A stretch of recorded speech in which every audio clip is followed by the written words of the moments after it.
Assalamualaikum warahmatullahi wabarakatuh. My name is Alfin Rezky Pratama, and I'm gonna interpret the videos of this final exam.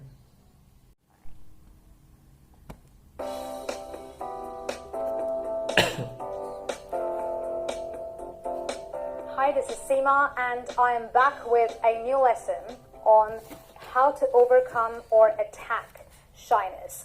Well, what exactly is shyness?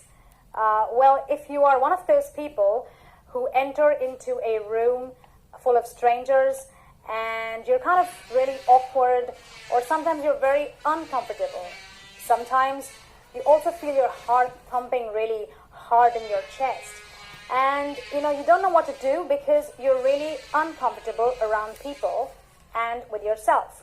So shyness is nothing but being uncomfortable with yourself, especially in a social situation.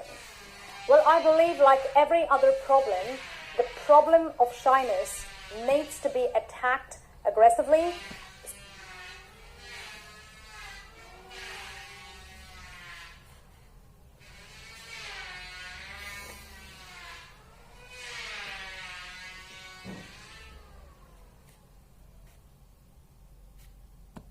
So that it does not stop you from being the whole individual that you were meant to be.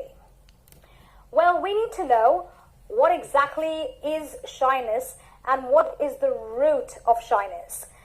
There are three main components or three facets to shyness, which means that if you are a shy person to the extent that your social life is hindered, you will face one or maybe all the three of these experiences. The first one is self-obsession. If you are a shy person, you will be obsessed with yourself. I call it the me syndrome.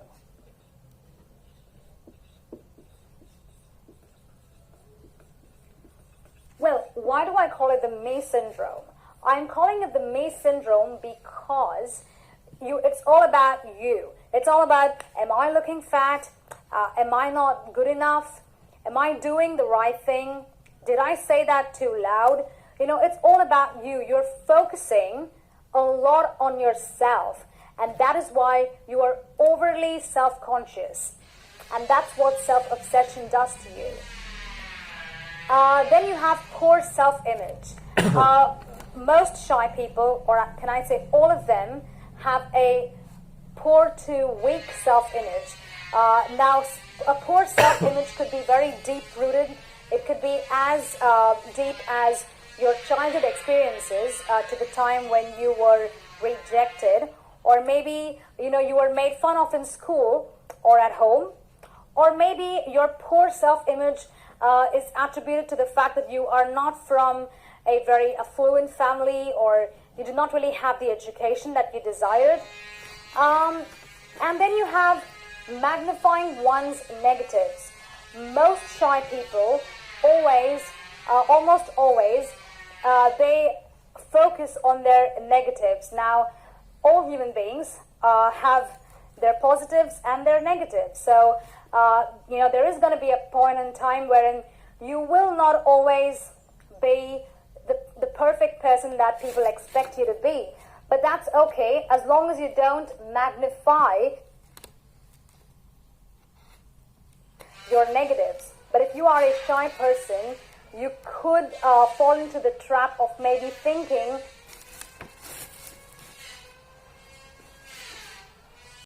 Okay, here's my note taking. So now I'm gonna read the interpretations. I'm gonna read the note taking and interpret the videos. The first is, if you one of those people who feel awkward or feel strange when entering the room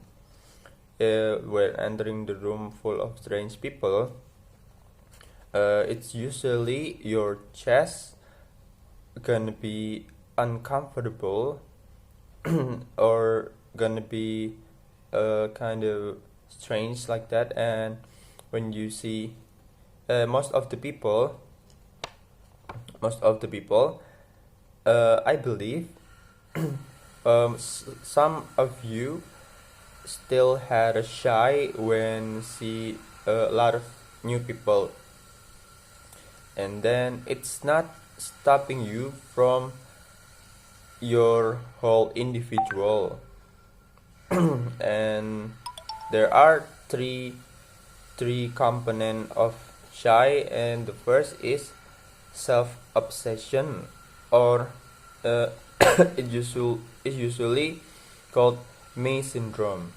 The self-obsession is focusing on you, on your obsessed, like I'm too fat, my voice is too loud, am I too fat, or something like that.